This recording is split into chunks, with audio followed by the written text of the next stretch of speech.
Nag-deploy ang Police Regional Office Negros Island Region ng kabuuang 150 pulis upang palakasin ang seguridad para sa patuloy na pagdiriwang ng Sinulog Festival 2026 sa Cebu City.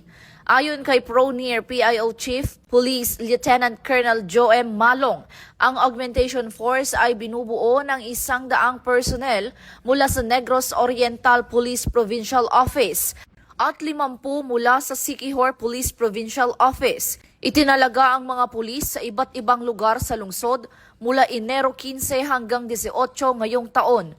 Binigyang diin ng Pro-Near ang kahalagahan ng disiplina, profesionalismo at paggalang sa karapatang pantao sa pagtupad ng kanilang tungkulin. Ito ang bagong PNP para sa bagong Pilipinas, serbisyong mabilis, tapat at nararamdaman.